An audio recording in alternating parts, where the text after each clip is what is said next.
नमस्कार, बहुत स्वागत है आपका। आप देख रहे हैं न्यूज का एक्स-रे और मैं हूं आपके साथ मृदुल शर्मा। आज आपको बताने वाला हूं, असद उद्दीन ओवैसी बिलबिला रहे हैं, घबरा रहे हैं और बार बार 15 मिनट को याद कर रहे हैं। लेकिन इसका कारण क्या है, आज आपको बताने वाला हूं। इसके बाद एक्स-रे रिपोर्ट आपको दिखाएंगे बांग्लादेश की, जहां से हिंदुओं को साफ करने की तैयारी की जा रही और जो भक्ति में डूबे हुए हैं उन्हें आतंकी बताया जा रहा है। सोचिए आप, इस्लामीकरण की पूरी तैयारी की जा रही है बांग्लादेश में। इसकी एक्स-रे रिपोर्ट रखेंगे। उसके बाद आपको बताएंगे कांग्रेस का घुसपैठियों से प्रेम सामने आ गया है। संघ से नफरत तो आपने देखी, लेकिन अब घुसपैठियों से प्रेम कर रहे हैं। फ्री में सिलेंडर की बात कह रहे हैं, सामान की बात कह रहे हैं। इसकी भी रिपोर्ट आपके सामने रखेंगे और आखिर में बताएंगे यूपी में छात्रों को कैसे योगी का साथ मिल गया। लेकिन उससे पहले आज की हेडलाइंस।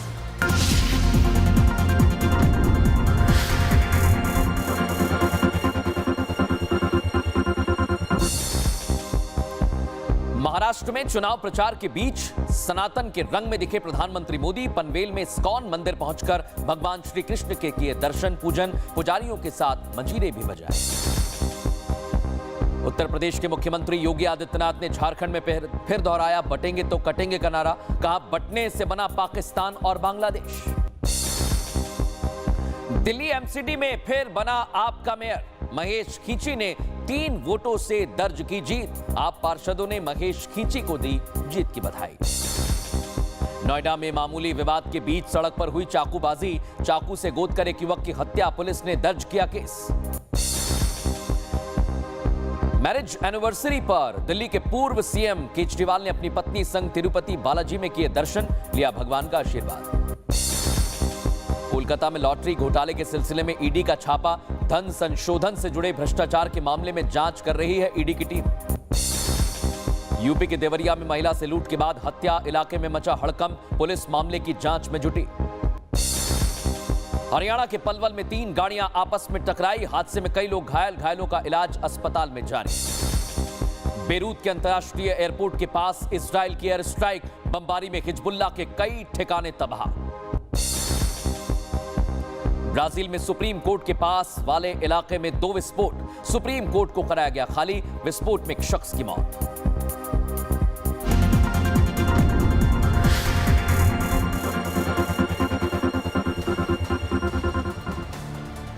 और आज की सबसे पहली खबर है हमारी, भाईजान यानी असद उद्दीन ओवैसी बिलबिला गए हैं और फिर से उन्हें 15 मिनट याद आ गया है। इनके छोटे भाई के 15 मिनट आपको पता है ना, लेकिन 15 मिनट ये वो शब्द है जो सियासत का ट्रेडमार्क बन गया है। दर्शक, अकबरुद्दीन ओवैसी यानी छोटे मियां, जिस 15 मिनट की छूट वाला उन्होंने बयान दिया था, वो अब सियासत का हिस्सा सा बन गया है। तब से ही महाराष्ट्र चुनाव के बीच कई बार 15 मिनट वाले बयान आपको सुनवा चुका हूं मैं, इसका एक्स-रे भी कर चुका हूं। कभी अकबरुद्दीन ओवैसी तो कभी बीजेपी नेता नवनीत राणा 15 सेकंड की बात करते हैं। और अब लिस्ट में एक और नाम जुड़ गया है। नाम किसका? बड़े मियां, छोटे के बाद बड़े, यानी असद उद्दीन ओवैसी, जो महाराष्ट्र के सोलापुर में चुनाव प्रचार करने पहुंचे हुए थे, लेकिन बीच मंच पर पुलिस का नोटिस मिला तो बिलबिला गए, घबरा गए, 15 मिनट वाली लाइन पर आ गए। और सोचिए उसके बाद उन्होंने जो वहां पर मजमा लगा हुआ था उनके सामने क्या कहा, सुनवाता हूं आपको। तो सुनो, अभी टाइम कितना है? हाँ, 15 मिनट है अभी। Very sorry, very sorry. 9:45 देखो, 9:45। अरे तो देखा दर्शकों आपने कैसे असदुद्दीन ओवैसी 15 मिनट का जिक्र कर रहे हैं और फिर खुद ही अलग अलग तरह से दिखा रहे हैं, जता रहे हैं। लेकिन पीएम मोदी और योगी एक है तो सेफ है का नारा देख रहे हैं, इसलिए असदुद्दीन ओवैसी घबरा गए। बीजेपी ने तो बटेंगे और कटेंगे वाली लाइन पर पूरा ग्राफ तैयार किया, बढ़ रहे हैं उस पर। देवेंद्र फडणवीस ने चुनाव में वोट जिहाद का जिक्र किया था और इसलिए असदुद्दीन ओवैसी बौखला गए। एकनाथ शिंदे ने जब हिंदुत्व को लेकर हुंकार भरी फैसले लिए, मुसलमानों के हित में भी शिंदे ने फैसले लिए, तो असदुद्दीन ओवैसी घबरा गए और ओवैसी को डर है कि मुस्लिम वोट उनसे छिटक जाएगा, उनसे चला जाएगा, तो घबरा गए हैं असदुद्दीन ओवैसी। इसलिए दर्शकों, आज मैं कह रहा हूं, असदुद्दीन ओवैसी को बार बार 15 मिनट क्यों याद आ रहा है, दिखाता हूं रिपोर्ट में।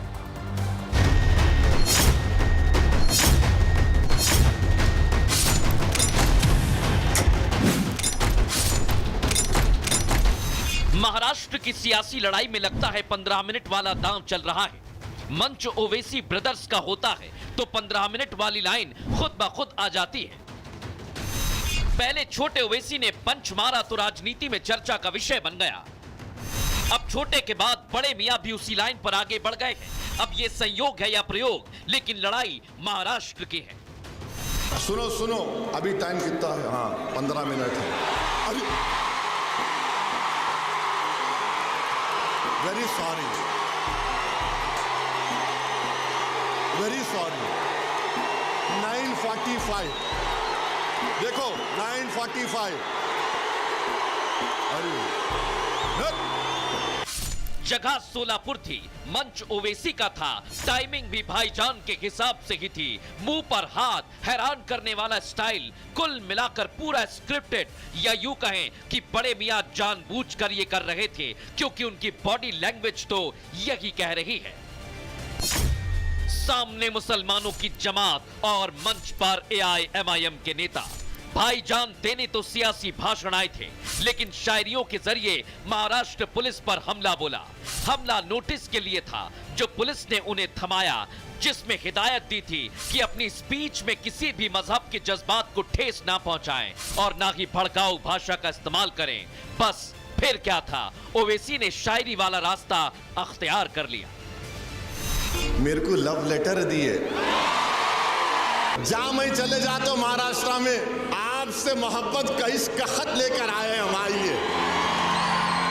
तो मैं भी उनको दिल में देख के बोला, वाह मेरी महबूबा आ रही है।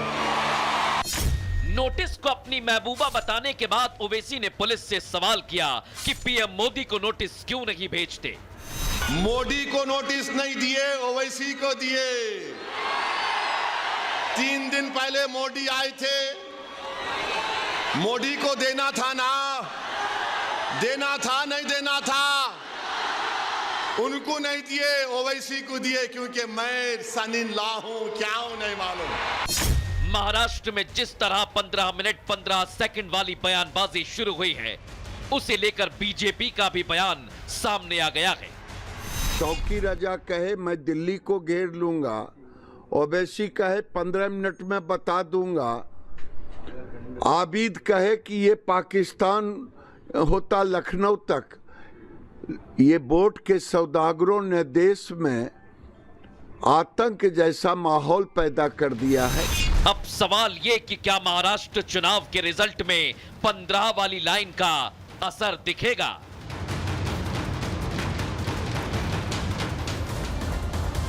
और दर्शकों, आज की एक और बड़ी खबर आपके सामने रख रहा हूं। बांग्लादेश मुस्लिम राष्ट्र बनेगा, क्योंकि बांग्लादेश से अब हिंदुओं को पूरी तरह साफ करने की तैयारी की जा रही है दर्शकों। और बांग्लादेश में कट्टरपंथी सोच आगे बढ़ रही है। कट्टरपंथी गुट लंबे समय से हिंदुओं को निशाना बना रहे थे, लेकिन अब सीधे सीधे सरकार और पुलिस, देखिए आप, हिंदू संगठनों को टारगेट कर रही है। वहां पर पूर्व प्रधानमंत्री शेख हसीना के देश छोड़ने के बाद से बांग्लादेश के हालात बदल चुके हैं दर्शकों, पूरी तरह बदल गए वहां के हिंदुओं के लिए।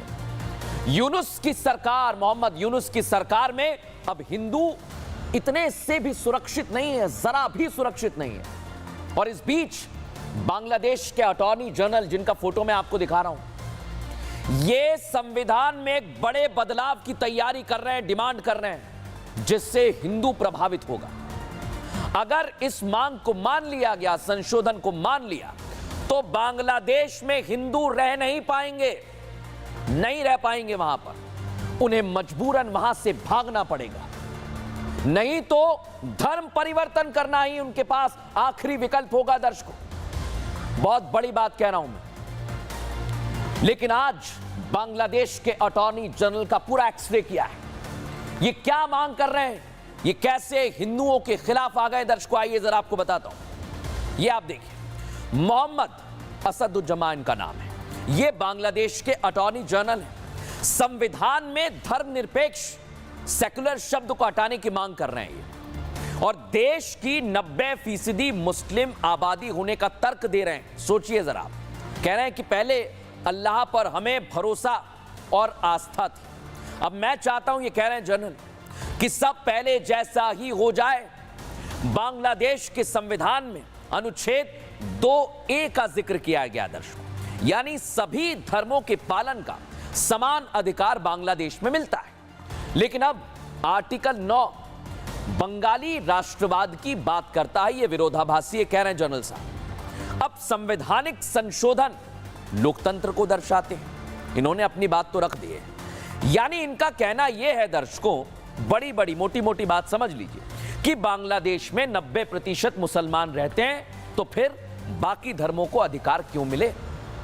और बांग्लादेश के अटॉर्नी जनरल की संविधान से सेक्युलर शब्द यानी धर्मनिरपेक्ष शब्द हटाने की यह मांग सीधे तौर पर हिंदुओं के खिलाफ है। और किस कदर वहां माहौल खराब हो चुका है दर्शकों, वो मैं आपको दिखाने वाला हूं। ये आप देखिए, मोहम्मद असदुज्जमान कोर्ट में जस्टिस फराह महबूब और देबाशीष रॉय चौधरी की बेंच के सामने 15वें संशोधन की वैधता पर सुनवाई के दौरान यह मांग उठाई है।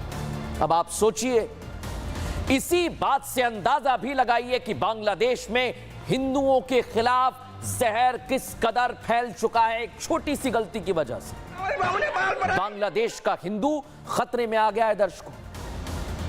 बांग्लादेश की कुल आबादी 17 करोड़ से ज्यादा की है, और आपको पता है इस आबादी में सबसे बड़ी अल्पसंख्यक आबादी हिंदुओं की है, जो जनसंख्या का तकरीबन 8% है। देख लीजिए, आंकड़े आपके सामने रख रहा हूं। और सोचिए फिर आप भी कि ये हालात तो बांग्लादेश में तब हैं जब वहां के संविधान ने अल्पसंख्यकों को अपने धर्म के पालन का अधिकार दिया। अगर ये अधिकार भी उनसे छीन लिया तो सोचिए क्या होगा, वो कहां जाएंगे। अल्पसंख्यक हिंदुओं के हालात आगे क्या होंगे, विचार करिए आप थोड़ी देर के लिए। और यही वजह है दर्शकों कि वहां के अटॉर्नी जनरल इस अनुच्छेद में संशोधन की मांग कर रहे हैं। भारत का पड़ोसी मुल्क, यानी भारत के पड़ोस में जितने भी मुल्क हैं, उनमें अब हिंदुओं के हालात बद से बदतर हो गए। और आज आपको बताने वाला हूं मैं कौन से मुल्क हैं, वहां पर हिंदुओं की हालत क्या हो गई है। इस्लामिक देशों में अल्पसंख्यकों की स्थिति बेहद खराब है। पाकिस्तान में गैर मुस्लिम की स्थिति बहुत खराब है। 1947 में पाकिस्तान में अल्पसंख्यकों की आबादी 23% थी। 2011 में क्या हुआ दर्शकों, ये घटकर 3.7% पर आ गए। कहां गए ये हिंदू, कहां गए ये अल्पसंख्यक जो इस्लाम को नहीं मानते? या तो उनका धर्म परिवर्तन हुआ, या वो मार दिए गए, या वो भगा दिए गए, या भारत में आ गए। सोचिए जरा, कई अंतर्राष्ट्रीय रिपोर्ट्स भी बताती हैं दर्शकों कि पाकिस्तान या फिर बांग्लादेश या फिर अफगानिस्तान, यहां गैर मुसलमानों के साथ बुरा बर्ताव किया जाता है। पाकिस्तान में अक्सर हिंदू मंदिर, सिख गुरुद्वारों पर हमले की खबरें आती हैं, हम दिखाते हैं। और अफगानिस्तान में भी सिख गुरुद्वारों को निशाना बनाया गया था। आपको याद है ना कैसे वहां पर हमारे सिख भाई भागे थे। अमेरिकी सरकार की रिलीजियस फ्रीडम की रिपोर्ट के मुताबिक, लिख लीजिए कहीं से, पाकिस्तान में धार्मिक स्वतंत्रता की स्थिति बद से बदतर होती जा रही है। वहां हिंदुओं की टारगेट किलिंग, ईश निंदा के मामले, जबरन धर्मांतरण और अल्पसंख्यक हिंदुओं के खिलाफ नफरत फैलाने वाली बातें बढ़ गई हैं। रिपोर्ट में तो अनुमान लगाया गया है कि यहां हर साल 1000 से ज्यादा लड़कियों का जबरन शादी के बाद धर्मांतरण करवा दिया जाता है। ये घटनाएं हिंदू और ईसाई लड़कियों के खिलाफ सबसे ज्यादा, उनके साथ सबसे ज्यादा होती है दर्शकों। और इन देशों में अल्पसंख्यकों को धार्मिक आधार पर प्रताड़ित किया जाता है। इसी कारण वहां से हजारों लाखों लोग भारत में आ गए, शरणार्थी बने हुए हैं। लेकिन अब क्या हो रहा है दर्शकों, बांग्लादेश में भी कुछ ऐसा ही हो रहा है और हिंदुओं के हालात वहां पर भी अच्छे नहीं रह गए दर्शकों।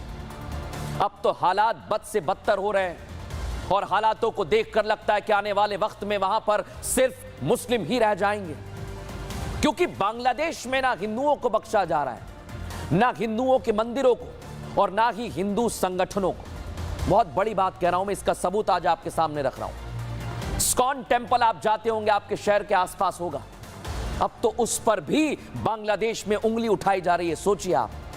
और ये सवाल कोई और नहीं बल्कि बांग्लादेशी पुलिस उठा रही है, जो रक्षक है। यानी बांग्लादेश की पुलिस तो हिंदू धार्मिक संगठन इस्कॉन को आतंकवादी संगठन बता रही है। सोच लीजिए अब कि मानसिकता में क्या चल रहा है। भक्ति जो करते हैं भगवान की, वो आतंकी कैसे हो गए, आज हमारा सवाल है। और पुलिस तो दावा कर रही है कि बांग्लादेश में जो सामुदायिक हिंसा हो रही है उसके पीछे इस्कॉन के सदस्य हैं। इसके पहले इस्कॉन के वरिष्ठ प्रचारक चिन्मय कृष्ण दास के खिलाफ भी देशद्रोह का मामला दर्ज किया गया था। ये वहां के हिंदुओं के हालात हो गए। चिन्मय कृष्ण दास पर राष्ट्रीय ध्वज के ऊपर भगवा ध्वज फहराने का आरोप है। जो बांग्लादेश का ध्वज है उसके ऊपर भगवा ध्वज, और इस ध्वज पर सनातनी लिखा हुआ था। बस यही गलती है। यानी इस घटनाक्रम ने बांग्लादेश में हिंदू संगठन और उनके अनुयायियों के बीच में चिंता की लहर फैला दी है कि आखिर उनका होगा क्या। और आप जानते हैं दर्शकों कि ये सब क्यों किया जा रहा है, क्यों आखिर बांग्लादेश से लेकर अब तक पुलिस तक और हिंदू वहां सबके निशाने पर आ गए। सरकार हो, पुलिस हो, सेना हो, हिंदू संगठनों के पीछे ये सब पड़े हुए हैं। इसके लिए रिपोर्ट तैयार की है, वो आपको दिखाता हूं।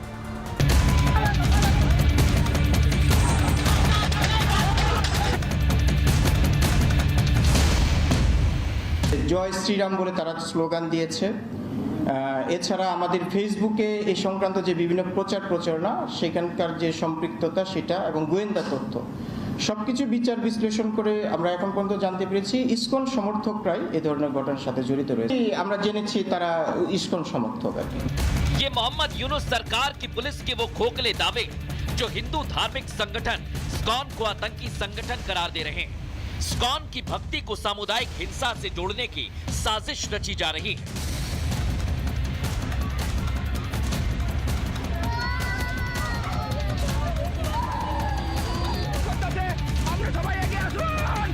इस्कॉन पर आरोप लगाने वाली मोहम्मद यूनुस सरकार को हिंदुओं के खिलाफ हिंसा की ये तस्वीरें क्या साफ साफ नहीं दिख रही, जिनमें कहीं से कहीं तक इस्कॉन के सदस्य नजर नहीं आ रहे। दिख रहे हैं तो वो है कट्टरपंथी। बल्कि जब हिंदुओं पर अत्याचार किया जाता है तो इस्कॉन के भगवाधारी उनकी मदद करने आते हैं। बांग्लादेश में हिंदुओं के साथ मारकाट कौन कर रहा है, वो इन तस्वीरों में साफ दिख रहा है। इन सब के बावजूद बांग्लादेश पुलिस इस्कॉन को आतंकी करार दे रही है। देखा दर्शकों आपने, अब जय श्री राम कहने वाले लोगों को आतंकवादी बताया जा रहा है। सोचिए जरा, जो बांग्लादेश सरकार की तानाशाही सोच को उजागर करता है। लेकिन ये कोई पहली बार नहीं है जब बांग्लादेश में इस्कॉन को निशाना बनाया जा रहा हो।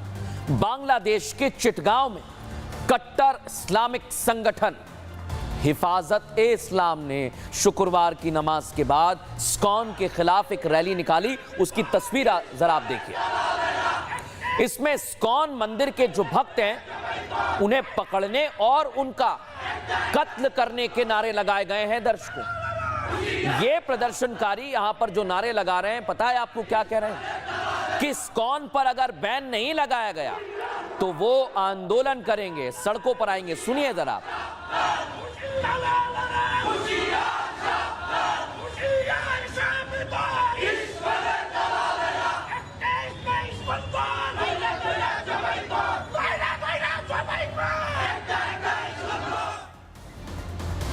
देखा आपने, ये वहां पर हिंदुओं की हालत हो गई है दर्शकों। लेकिन आज इसी से जुड़ी हुई एक और खबर आपके लिए लेकर आया हूं। ये खबर है घुसपैठियों से जुड़ी हुई, यानी जो हमारे पड़ोसी मुल्कों से घुसपैठी आते हैं, रोहिंग्या आते हैं, उनको लेकर कांग्रेस का सॉफ्ट कॉर्नर सामने आ गया। उनके लिए घुसपैठिए जरूरी हो गए और वो राष्ट्रीय स्वयंसेवक संघ के विरोध में आ गए। लेकिन आप सोचिए, कांग्रेस को यह सब क्यों करना पड़ रहा है दर्शकों? इसके पीछे का कारण क्या है?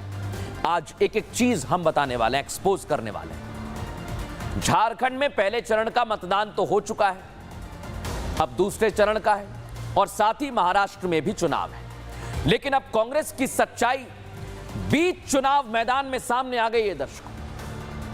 कांग्रेस को सत्ता की इतनी भूख है कि कांग्रेस के नेताओं के बयानों से आप समझ जाएंगे कि आखिर हम ऐसा क्यों कह रहे हैं। एक एक पहलू उसका आज आपके सामने रख देंगे। लेकिन झारखंड में कांग्रेस की वापसी के लिए किस हद तक कांग्रेस पार्टी जा सकती है, आप सोच भी नहीं सकते। क्योंकि जो घुसपैठिए आज देश की सबसे बड़ी समस्या है, आंतरिक सुरक्षा के लिए खतरा है, अवैध रूप से भारत में घुसपैठ कर रहे हैं, सुरक्षा के लिए खतरा पैदा कर रहे हैं। कांग्रेस अब इन्हीं के सहारे है और सत्ता में आने का सपना देख रही है।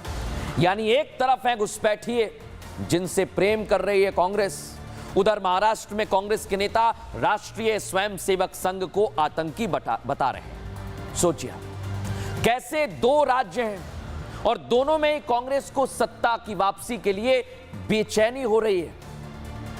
यह आज मैं आपको बताने वाला हूं दर्शक, कैसे कांग्रेस पार्टी अलग अलग तरह से कोशिश में जुटी हुई है।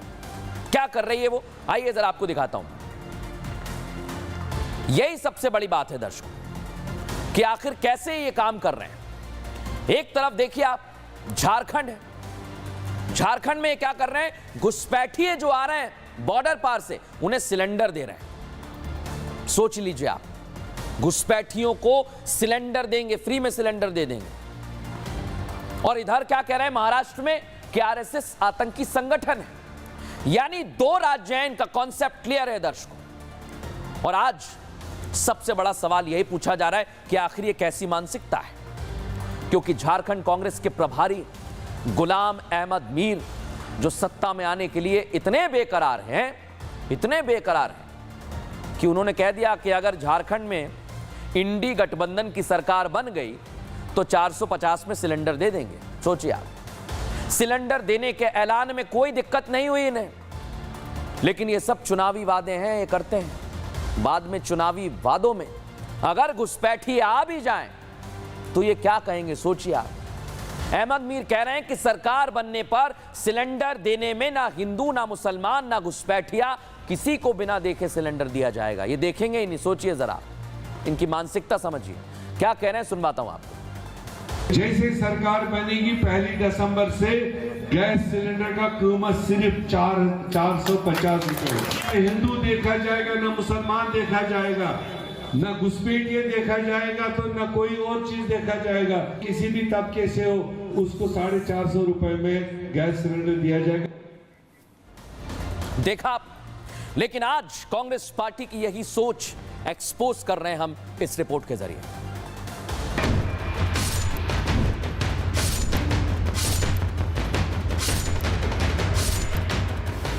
करीब एक हफ्ते पहले बीजेपी नेता निशिकांत दुबे ने अपने सोशल मीडिया प्लेटफॉर्म एक्स पर एक पोस्ट किया।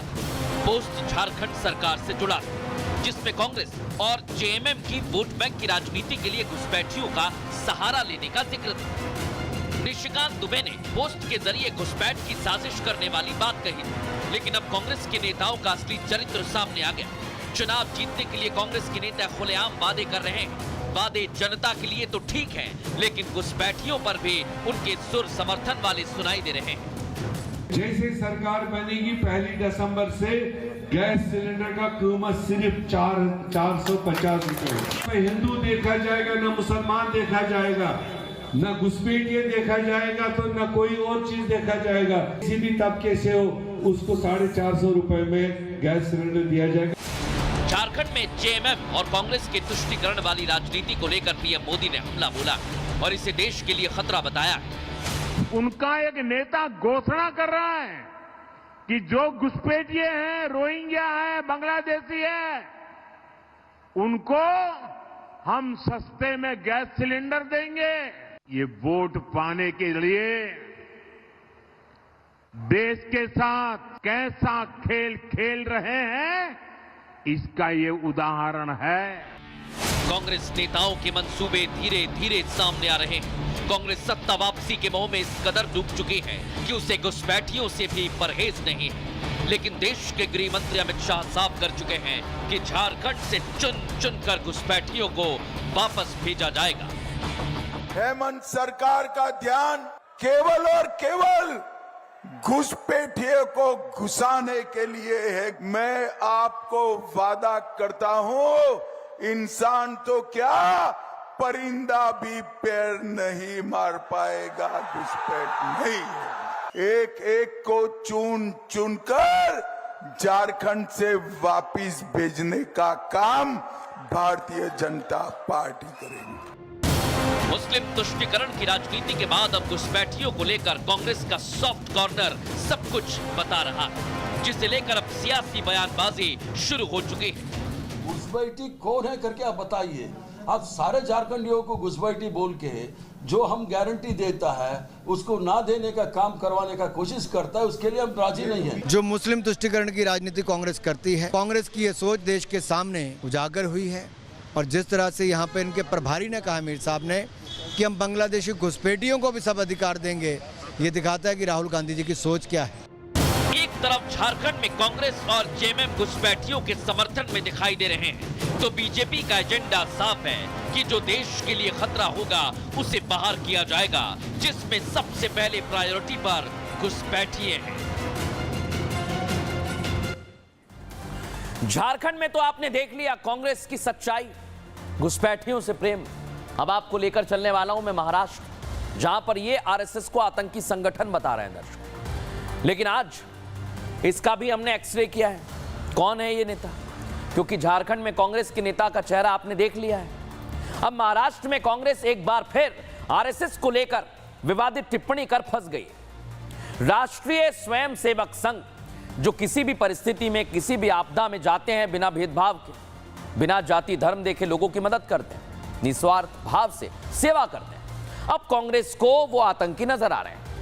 कांग्रेस जिसके निशाने पर ही हमेशा से बीजेपी के साथ साथ आरएसएस रही है, राहुल गांधी के निशाने पर भी, अब कांग्रेस के लिए आरएसएस कैसे आतंकी संगठन बन गए, संगठन से आखिर दिक्कत क्या है, आइए जरा आपको बताता हूं दर्शकों। कैसे ये राष्ट्रीय स्वयंसेवक संघ के लिए अलग अलग तरह से बयान दे रहे हैं, दिखाता हूं आपको। पहले ये देख लीजिए, हुसैन साहब, आरएसएस आतंकी संगठन की तरह हिंसा करता है। सोचिए आप। दूसरे आ गए उलेमा बोर्ड, ये कह रहे हैं कि अगर इंडी की सरकार बने तो राष्ट्रीय स्वयंसेवक संघ को बैन कर दिया जाए। एक और है तौकीर रजा, ये कहते हैं कि राष्ट्रीय स्वयंसेवक संघ आतंकी संगठन है। सोचिए जरा। असद उद्दीन ओवैसी, ये कहते हैं कि आरएसएस देश में नफरत फैलाती है। अब इन चारों को तो आपने देख लिया, लेकिन आखिर आरएसएस है क्या? सेवा, निस्वार्थ, परोपकारी एकता की बात करता है। आरएसएस की तरफ से कहा जाता है कि हम निस्वार्थ सेवा करते हैं, लेकिन आप सोचिए दर्शकों कि जब इस तरह से एक एक करके सवाल उठाए जाएंगे तो इसका कारण सिर्फ एक है, वो है तुष्टीकरण। रिपोर्ट आपको दिखाता हूं।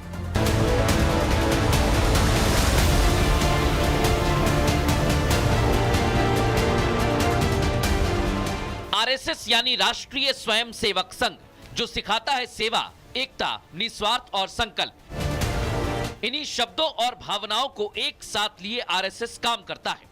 आरएसएस देशहित में समर्पित संगठन है। राष्ट्रीय स्वयंसेवक संघ ना जात देखता है ना पात, ना ठंड देखता है ना ही बरसात, आपदा हो या त्रासदी, आरएसएस अपने कर्म, अपने निष्ठा पर विश्वास करता है। आरएसएस की कर्म निष्ठा ने विरोधियों के पेट में दर्द किया हुआ है। शायद ही ऐसा कोई चुनाव होगा जब विरोधियों ने आरएसएस पर हमला ना किया हो। एक बार फिर आरएसएस को आतंकी संगठन बताया गया, वो भी सिर्फ इसलिए ताकि अपने वोट बैंक को खुश किया जा सके। आरएसएस ये आतंकवादी संगठन है, इसलिए मैं बोल रहा हूँ क्योंकि वो हिंसा पढ़ाते हैं, लोगों को हिंसा बताते हैं। कि आरएसएस के शाखाओं पे बच्चों के दिल के ऊपर थाम ले देते हैं। एक पहली बात ऐसी है कि झूठा कैसा बोलना है, वो हिंसा सिखाते हैं। बार बार आरएसएस को आतंकी तो कभी देश में नफरत फैलाने वाला संगठन बताया जा रहा है और महाराष्ट्र में एक बार फिर कांग्रेस नेता के इस बयान से सरगर्मियां बढ़ गई हैं। ये गतिविधि क्या है? आतंकी ही है ना कि दो ग्रुपों में लड़ा दो, भावनात्मक रूप से चार्ज कर दो, एक दूसरे को मारपीट करने लगे, तलवार लेकर के भांज रहे हैं। ये क्या है? आतंकी गतिविधि नहीं है तो क्या है भाई? हुसैन दलवाई कांग्रेस के वरिष्ठ नेता कहते हैं कि हिंदुत्ववाद हिंदू आतंकी है। फिर वो कहते हैं हिंदू नहीं आरएसएस आतंकी है, पर हिंदुत्ववाद तो आतंकी की तरह ही होता है। ये दिखाता है कि किस प्रकार से हिंदू धर्म का करो अपमान ताकि मिले वोट ऑफ भाईजान की दुकान। कुछ दिन पहले एक वीडियो सामने आया था किस तरह कट्टरपंथी आरएसएस के पथ संचलन के बीच मजहबी नारे लगा रहे थे, लेकिन स्वयं सेवक संघ मौन धारण करते हुए पथ संचलन कर रहा था। ये वो कट्टरपंथी और विरोधी हैं जो ना आरएसएस को जानते हैं और इस संगठन के काम को इनका मकसद सिर्फ और सिर्फ आरएसएस को कोसना है। दर्शकों, आज एक और खबर है आपके लिए। यहां योगी पास हो गए और अखिलेश फेल हो गए, क्योंकि छात्रों को लेकर अखिलेश यादव और राहुल गांधी राजनीति कर रहे थे, लेकिन उसमें ये फेल हो गए। और ये राजनीति आज से नहीं, लंबे समय से कर रहे हैं, लेकिन कैसे ये आज फेल हो गए, आइए जरा आपको दिखाता हूं क्या हुआ। क्या आयोग ने सीएम योगी के निर्देश पर फैसला लिया है। यूपीपीएससी को लेकर प्रदर्शन हो रहा था कि प्रारंभिक परीक्षा पुराने पैटर्न से की जाए, और इसे अब मान लिया है, यानी एक ही दिन में यह परीक्षा कराई जाएगी। एआरओ परीक्षा के लिए एक समिति का भी गठन कर दिया गया है। समिति अपनी विस्तृत रिपोर्ट जल्द ही पेश करने वाली है और योगी की वजह से यह हो पाया है। लेकिन आप सोचिए दर्शकों कि ऐसी सियासत छात्रों के नाम पर की जाती है, लेकिन योगी के रहते ये कामयाब नहीं हो पाएंगे। फिलहाल न्यूज़ का एक्स्ट्रीम इतना ही, कल फिर हाजिर होंगे, बने रहिए हमारे साथ।